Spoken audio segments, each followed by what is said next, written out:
এখন যেটা আপনাদের সাথে আলোচনা করব সেটা হলো এই মাল্টিমিটারের ব্যবহার। এটাকে বলা হয় মাল্টিমিটার। মাল্টিমিটার কেন নাম পড়ছে? দুইয়ের অধিক মিটার এখানে সংযুক্ত করা আছে দেখে এটার নাম হলো মাল্টিমিটার। যেহেতু ডিজিট আকারে দেখা যায় এই জন্য ডিজিটাল মাল্টিমিটার।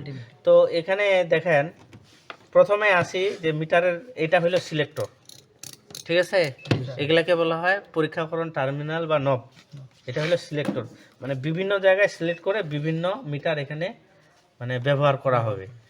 তো এখানে দেখেন এখানে হলো এরকম একটা চিহ্ন দেওয়া আছে, বুঝতে পারছেন? এরকম একটা চিহ্ন দেওয়া আছে না? এবং এখানে একটা এরকম বারজার,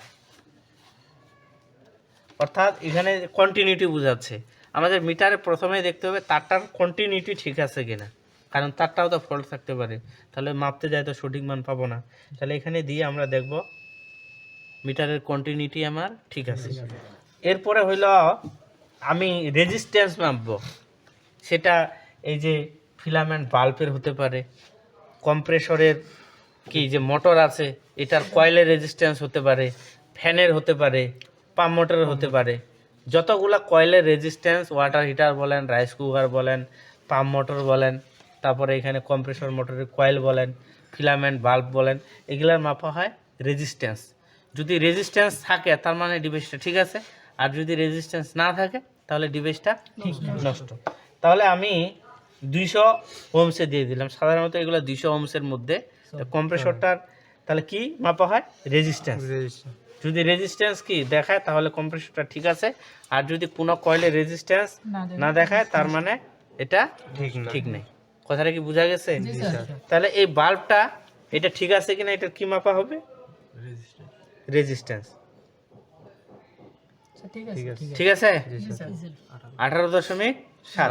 তাহলে এই বাল্বটা ঠিক আছে। এবার এটা দেখেন এটা 100 ওয়াটের বাল্ব, এটারও কি দেখতে হবে? রেজিস্ট্যান্স ঠিক আছে না? 37.7। তাহলে এটারও রেজিস্ট্যান্স ঠিক আছে। এরপরে আপনার কয়েলের রেজিস্ট্যান্স, তাহলে বাল্বের রেজিস্ট্যান্স, আপনার হিটিং এলিমেন্টের রেজিস্ট্যান্স, সবগুলারই কি রেজিস্ট্যান্স চেক করা হবে সবগুলো স্যার ওই 200 ওহম দিয়ে। হ্যাঁ, সাধারণত 200 ওহমসের মধ্যে। যদি 200 ওহমসের উপরে হয় সেই ক্ষেত্রে আমরা সিলেক্টর কোথায় দিব? 2K তে। 2K মানে হইল 2000 ওহমস। এরপরে 2K বা 2000 ওহমসের যদি উপরে হয় তাহলে আমরা দিব 20K তে। 20K এর উপরে হলে 200K তে। ক্লিয়ার বিষয়টা? জি স্যার। তাই এই গেল বিষয়। এবার দেখেন ভি এর সাইডে সমান একটা টান দেওয়া আছে না? জি স্যার। এটা থেকে কি বোঝায়? ভি থেকে কি ভোল্ট? সমান টান মানে কি? ডিসি। তার মানে ডিসি ভোল্ট। এখানে দেখেন 200 আছে, 200 এম, তাহলে 200 মিলি ভোল্ট। যদি 200 মিলি ভোল্টের মধ্যে হয় তাহলে কততে দিব আমরা? 200 তে দিব। যদি 200 মিলি ভোল্টের উপরে হয়, 2 ভোল্টের মধ্যে হয়, তাহলে সিলেক্টর কোথায় দিব? 2 এ। এটা সাধারণত হইল আপনার হ্যাঁ 1.5 ভোল্ট। কত ভোল্ট এটা? 1.5 ভোল্ট। তাহলে সিলেক্টর আমি কি 20 এ দিব না 2 এ দিব? 2 এ দিব। তাহলে এখানে সিলেক্টর দিয়ে এটা পরিমাপ করি, তাহলে কত আছে? 0.24। তার মানে ব্যাটারিটা কি ঠিক নেই। আর ভালো থাকলে দেখাই তো 1.5 ভোল্ট, কারণ এটা 1.5 ভোল্টের ব্যাটারি। কত দেখাচ্ছে? 0.24। তার মানে এটাতে কোনো চার্জ নেই। ঠিক আছে, এবার এটা দেখি, এটা হলো 1.5 ভোল্ট, যেহেতু 2 ভোল্টের মধ্যে এই জন্য সিলেক্টর কোথায়? 2 এ থাকবে। 1.5 ভোল্ট, এটা পজিটিভ পজিটিভে, নেগেটিভ নেগেটিভ। কত আছে?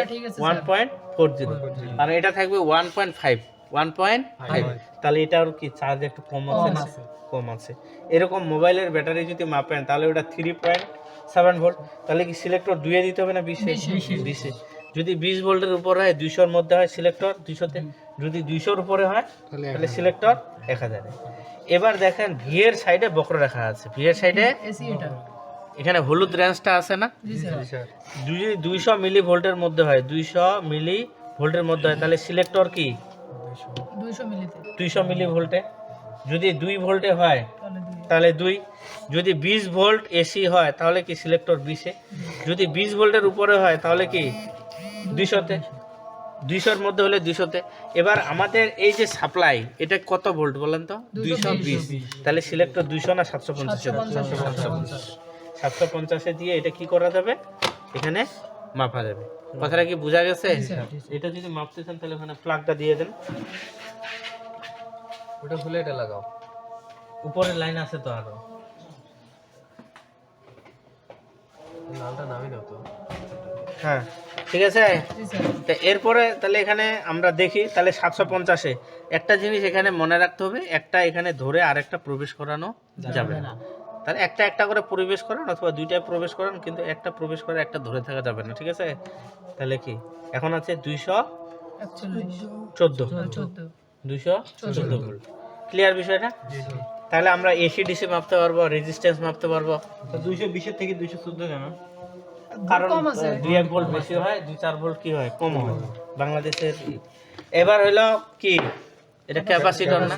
আমরা কি করি, সিরিজ টেস্ট ল্যাম্প দিয়ে এটাকে চার্জ করে কোথাও কোনো মেটালে এভাবে স্পার্ক করাই। যদি বেশি স্পার্ক করে তাহলে ঠিক আছে, আর যদি না স্পার্ক করে তাহলে নষ্ট। কিন্তু আসলে এটা প্রপার কোনো মেথড না, আপনারা মিটার দিয়ে পরীক্ষা করলে কি ভালো। কথাটা কি বোঝা গেছে? তাহলে এটা কত মাইক্রোফ্যারাড? 2.5। তাহলে এটা 2 মাইক্রোফ্যারাড, এটা 2 মাইক্রোফ্যারাডের উপরে 20 মাইক্রোফ্যারাডের মধ্যে না? ক্যাপাসিটরের একক হলো মিউ এফ বা মাইক্রোফ্যারাড। মিউ এফ বা মাইক্রোফ্যারাড। এখানে যে মিউ এফ আছে না, আমরা খালি বলি 2.5 মানে 2.5 এত মানের ক্যাপাসিটর দেন, কিন্তু এটা কি মিউ এফ, একক হলো মিউ এফ মাইক্রোফ্যারাড। তাহলে 2.5, তাহলে 2 এর উপরে 20 এর মধ্যে না? এজন্য সিলেক্টর কোথায় দিছি? 20-এ। এবার ধরি কত আসে দেখি, ধরে থাকতে হবে কিছুক্ষণ। 1.73। তার মানে এটা কি ভালো আছে? ভালো থাকলে কত দেখাতো? 2.5। তাহলে এখানে আরো ক্যাপাসিটর আছে না, একটা ফ্রিজের ক্যাপাসিটর ছিল না? হ্যাঁ, এটা হলো 4 মাইক্রোফ্যারাড। কত মাইক্রোফ্যারাড? 4 মাইক্রোফ্যারাড, ঠিক আছে? 4 মাইক্রোফ্যারাড। কথাটা কি বোঝা গেছে?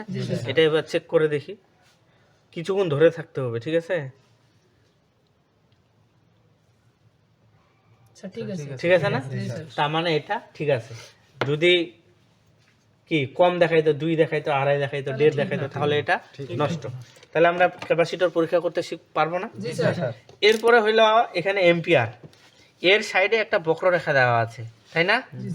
আবার এর সাইডে একটা সমান টার্ম দেওয়া আছে, কারণ ব্যাটারি থেকে যে প্রাপ্ত কারেন্টটা পাওয়া যায় সেটা কি ডিসি। আর এটা যে পাওয়া যায় 220 ভোল্টে যেটা আমরা ব্যবহার করতেছি, এটা অল্টারনেটিং কারেন্ট না? তাহলে এটা এসি। তাহলে এম্পিয়ার কি হয়? এসি র হয়, ডিসি র। DC ampere, AC. তাহলে এখানে যে এটা আছে, ঠিক আছে, এই যে হলুদ, এর সাইডে বক্ররেখা, এটা কি এসি। আর এর সাইডে সমান একটা টান সাদা, এটা ডিসি। তো এম্পিয়ার মিটার আপনি এখন যদি এখানে সিলেক্টর দিয়ে এখানে কিন্তু রাখা যাবে না। কথাটা কি বোঝা গেছে? এখান থেকে খুলে যদি মিলি এম্পিয়ার মাপতে চান তাহলে এখানে, আর যদি 20 এম্পিয়ারের মধ্যে মাপতে চান তাহলে এখানে সিলেক্টর, মানে সিলেক্টর তো এখানে দিতে হবে, নবটা এখানে দিতে হবে। কথা কি বোঝা গেছে? এখানে এখানে এখানে কমনই থাকবে, এখানে ভোল্ট, রেজিস্ট্যান্স আর ক্যাপাসিট্যান্স। যদি এম্পিয়ার মাপতে চান তাহলে এখান থেকে খুলে এখানে লাগাইতে হবে। তা এখানে লাগায় কিন্তু আপনি যদি এইভাবে এখানে দিয়ে দেন তাহলে কিন্তু কি মিটারটা পুড়ে যাবে, কারণ এটা হলো প্যারালাল সংযোগ। তাহলে কি সংযোগ দিতে হবে? সিরিজে। ধরেন এটা একটা বাতি, এম্পিয়ার কি এখানে খরচা হচ্ছে? এম্পিয়ার কি তাহলে মাপা যাবে? এই বোর্ডে কোনো এম্পিয়ার খরচা হচ্ছে, কারেন্ট খরচা হচ্ছে? তাহলে এম্পিয়ার মাপা যাবে? তাহলে যখন খরচা হবে তখনই কি যাবে? মাপা যাবে। তাহলে ধরেন এটা একটা বাতি, এটা একটা বাতি, তাহলে বাতিটা কয়টা তার? দুইটা। এখানে প্লাগের কি দুইটা, তাই না? এখন যদি এটা আমি লাগাই দিই ডাইরেক্ট, তাহলে বাতিটা জ্বলবে কিনা? একটা ডাইরেক্ট লাগে যাবে, আর একটা কি করবে? ডাইরেক্ট লাগে যাবে, আর একটা ডাইরেক্ট লাগবে না। এখানে যে মিটারটা আছে না, মিটারে এখানে দুইটা তার আছে না, তাই না? একটা তার আগে মিটারে যাবে, আর একটা তার লোডে যাবে। এটাকে বলা হয় সিরিজ সংযোগ। কি সংযোগ? এম্পিয়ার মিটার কিসে সংযুক্ত করা হয়? সিরিজে। তা এভাবে মাপাটা অনেক কষ্টকর না, এজন্য আমরা কি করি? এই ক্লাম্প অন মিটার ব্যবহার করি। এটার জন্য কোনো তারকে কাটতে হয় না, আপনি একটা তারের উপর পরাই দিলেই হয়ে যায়। ক্লিয়ার বিষয়টা? এরপরে আরেকটা জিনিস এখানে আমি বলি, এটাকে বলা হয় কন্টিনিউটি। কন্টিনিউটি। এই কন্টিনিউটি কিসের মাপা হয়? যেমন কেবলের কন্টিনিউটি মাপা হয়, ঠিক আছে। তারপরে হইলো আপনার এটা খুলে এখানে লাগাইতে হবে, কিন্তু জি স্যার। কথাটা কি বোঝা গেছে? এম্পিয়ারে রাখা যাবে না।